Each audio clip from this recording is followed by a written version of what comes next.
This is the central part of our program.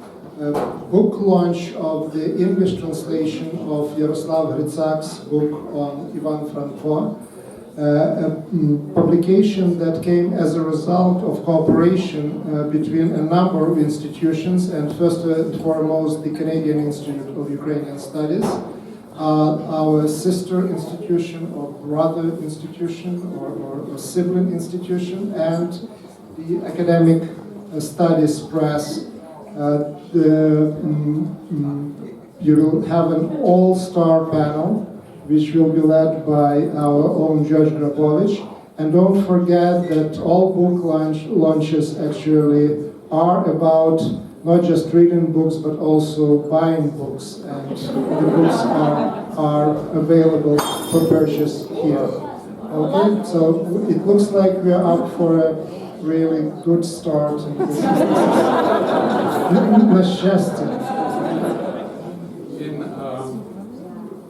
1968, when Ukrainian studies were begun at Harvard, one of the first things that Omedan Hrytsak organized was a series of publications dealing with Ukrainian culture, specifically history, literature, and linguistics. These books were then published. I think the first couple of volumes were published in Germany, in Munich, and then the process continued on throughout the years. In 1997, when I finished my term as director of the Institute, we started the publication of Kritika, which soon became also a publishing project in Kiev, in Ukraine. In 2001, we began publishing books in conjunction with the Ukrainian Research Institute.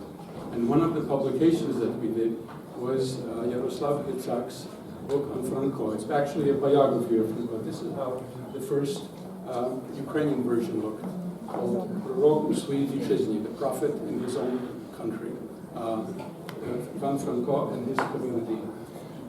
This book was actually a breakthrough effort. Ukrainian literary history and Ukrainian intellectual history has made tremendous progress in the course of the last several decades, not least of all because of independence. But at the same time, there's as we all know, significant inertia in rethinking and revising received knowledge, received wisdom. And what Yaroslav Hrytsak did in this book is to take on one of the central canonic figures in Ukrainian both literature and culture and political history, Ivan Franko, and do a work that is fundamentally innovative and revisionist. He will speak better about the book than I will, but I simply want to say that this was an effort that was both focused on the public in Ukraine, the Ukrainian intellectual community, and in the world.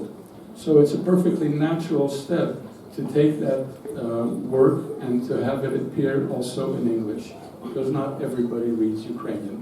At the same time, it is a statement to the effect that Ukrainian studies cannot deal without Ukraine. Ukraine is a central component to it, because that is where the human capital is. And if we look around, we see them all around. And I think this is one of the greatest, as it were, breakthroughs of Ukrainian studies, that with the end of the Cold War, with the fall of the Iron Curtain, Ukrainian studies is now a universal enterprise and not one that is defined by such or other political structures. So a few words on the book by Yaroslav Hrytsak. Please take the seats, everyone, all the participants. Please. Thank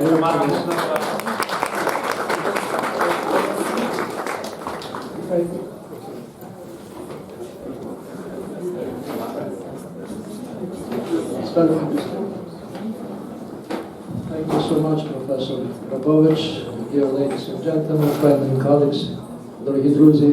I feel the privilege to be here, and I want to start with kind of simple statement that there are several advantages of being a historian. And one of the most important that a good historian is supposed to live a long life, by definition. Brodel, who's probably the best historian of all time, so people say that any historian who is less than 60 is worse for nothing, shmarkach. So it took me 10 years to write a book and 12 years to translate it. So the whole biography is supposed to have 3 volumes. So the simple calculation, I have to finish this book minimum by 28, maximum by 56 years. So that provides me with a nice opportunity to wish you good health, long life, to see the end of the 3rd volume.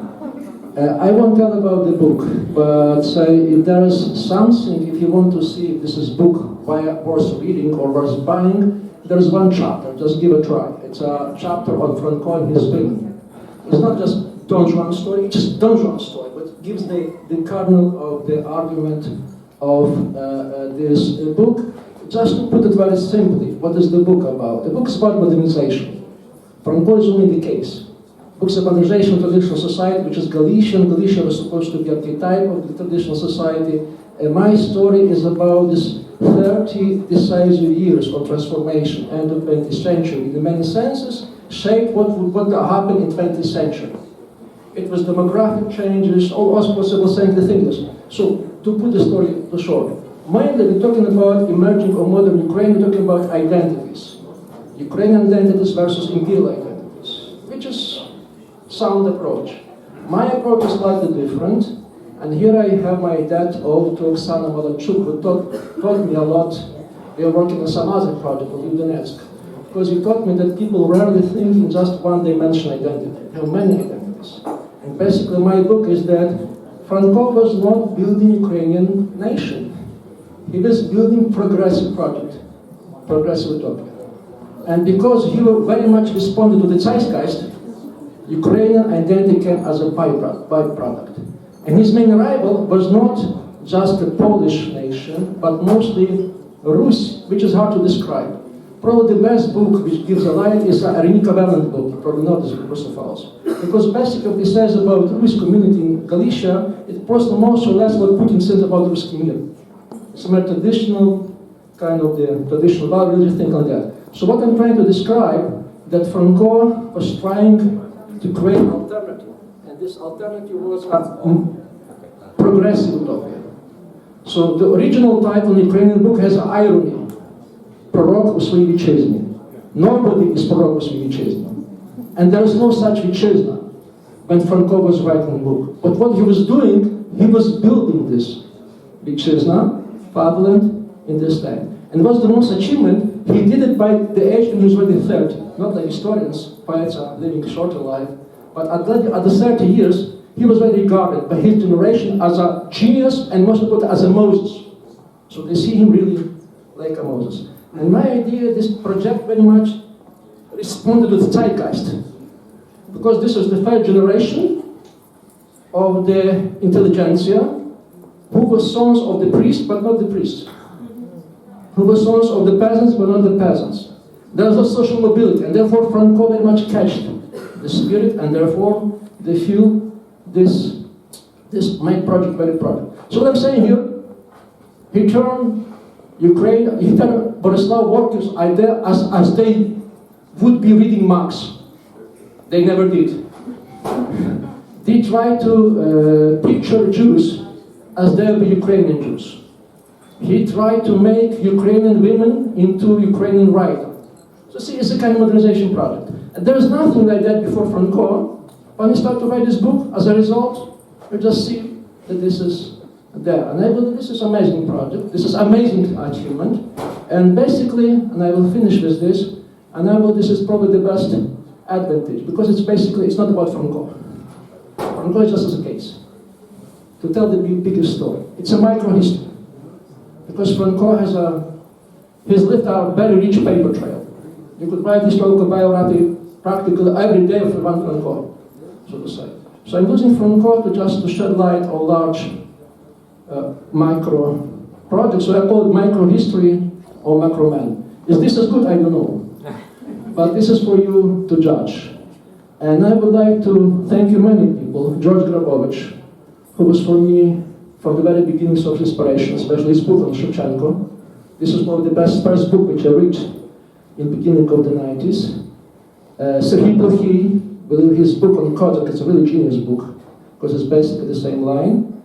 Many friends, Olim Alexander Malanchuk, but above all I have my, say, gratitude to Frank Sysyn. Even so we do not agree on many occasions. Sometimes he criticizes me and I deserve it. But without him, I would hardly believe this book would happen. Excuse me if I fell some other man's name, but this is in the book.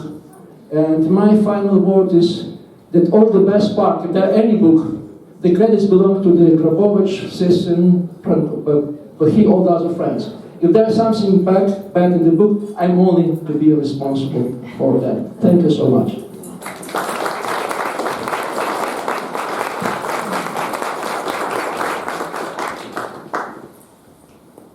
Yes, so it already began that I must come in contradiction. But it is hard to come up with contradiction in this case. This is truly a remarkable book. And it is a remarkable book because of both of those aspects. On the one hand, it is a microhistory, and through the years, Slavko has gone through many of the files, the writings of Franko, and not only Franko, but of a whole generation in Galicia, which I think has been a tremendous work to do. Just from what we worked on, Franko's friend, Mikhailo Zubritsky, whom I work on, this is one of 3 volumes we are putting out, and Slavko reads carefully each one of these as they go through as this work goes on. So it's a tremendous work of archaeographic and the old-fashioned history that Harvard 50 years ago prized so highly. He does this at the Ukrainian Catholic University and at Ivan Franko University. And to a great degree, we have been privileged at the Canadian Institute of Ukrainian Studies that we have been able to work first with the Institute for Historical Research at Ivan Franko University, and then later to form the Hrytsak program for the study of Ukrainian history and society, which Professor Hrytsak heads. It has given a tremendous access to us to Ukrainian scholarship and to Slavko's many ideas, and many of them are iconoclastic. So on the one hand, this is a work that is a microhistory by someone who thinks big, huge ideas. And one of the things that I am still not convinced of and wanted to push him to talk a little bit more on was, did first the microhistory start and the careful reading come and the ideas come? Or how frequently are the big ideas come and then we find the microhistory? And what I think is both go on in this work. So you will find out, those of you will find out a lot about Ivan Franko. And above all, for those who carry what might be called more traditional views. If you wanted to typify the Ivan Franko, I think that particularly the Ukrainian diaspora of Western Ukraine held first. First we had the early Franko, that he got messed up by socialism. He finally learned this was not the way to go and came around to the national agenda, and then had a complicated life. So that might have been the Franko story and all that had to be told in some way about him by those who looked at it. What you will find in this book really is all of these identities by a master historian, but someone who really has thought very deeply about Galician society. And I think anyone who wants to work on 20th century Ukraine, and particularly the Western region and its significance, has to begin with this book, and that would be the way to go. What I am pleased of is that we have been able to produce this in what I think is an excellent translation by Marta Olinik, who worked long and hard with Slavko, and it's great when you have an author who can also read the English text and therefore help improve in this, to get this into a way that I think will reach a wider world, and we're pleased to do it. We also are carrying on a project that began at Harvard 50 years ago of putting out material. Putting out? No. Don't get too close to it. Putting out further? Better? No. Okay, I will finish in 2 seconds then. All right?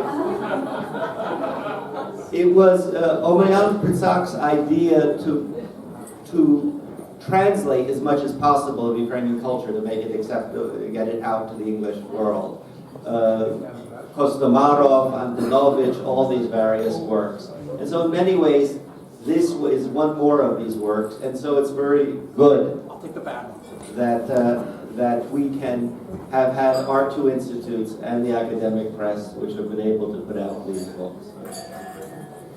I'd like to pass the baton with the mic to Tamara, Hundorova, a member of the Ukrainian Academy of Sciences, scholar at the Institute of Literature in Kiev, who herself has written on Franko, specifically looking and deconstructing the notion of Franko as Kaminya, the stone hewer that was, in effect, a kind of instrumentalizer of literature. Tamara Hundorova. Dear friends, I'm very glad to be here today and to participate in this presentation of Yaroslav Hrytsak's very important, very interesting books, biography of Ivan Franko in English translation. And it seems to me this event is very significant in several aspects. And one of them is that we can see today some shifting in, I would say, in shifting of whole paradigm in Franco studies, especially. It seems to me that very often we have a situation when Franco was a kind of monopolized by Ukrainian literary scholar.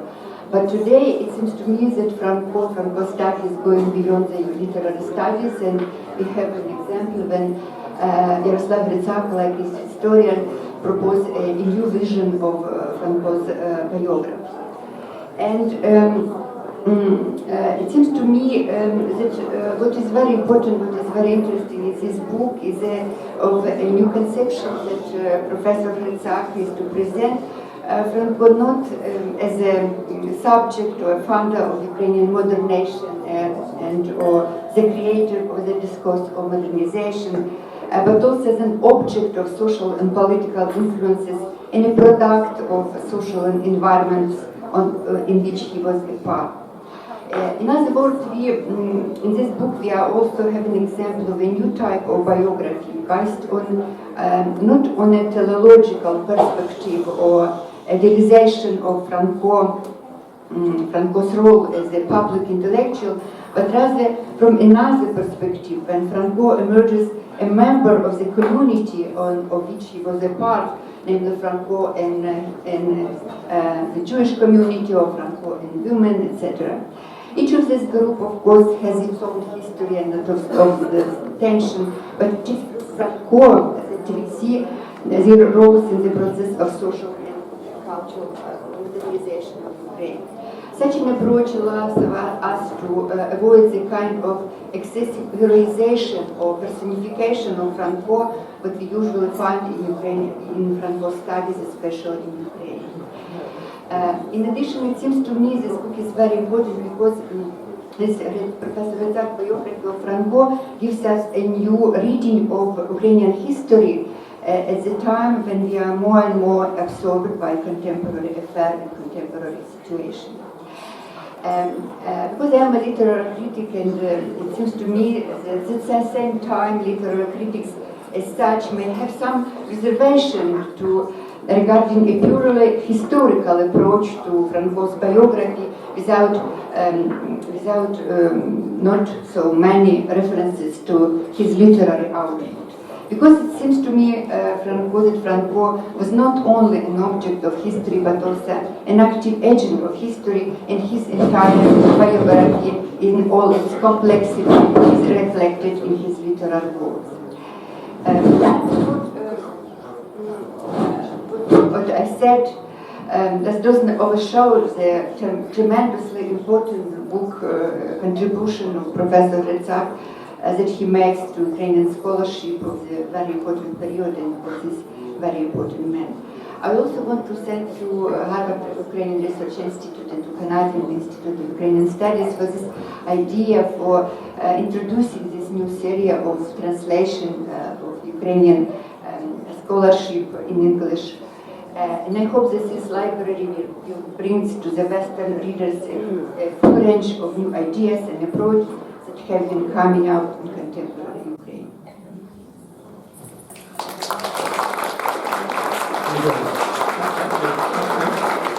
I think my task is welcomed by everybody. It is to wrap it up, to thank all the contributors, the Ukrainian by all means. I'm sorry, there is one person in this room which I owe particularly. I thanked all the people who helped me with this book, but there is one person who helped me to become whom I am. And this started very early, beginning of the 90s, and this is the name, Professor Roman Shpurluk. I believe if Franko was an important person for his generation, Professor Shpurluk was extremely important for our generation. For those who started in the beginning of the 90s, this is Mykola Repchuk used to say, and this is the only thing which I agree with Mykola Repchuk. So Roman, thank you. Thank you. Without you, I don't think you would.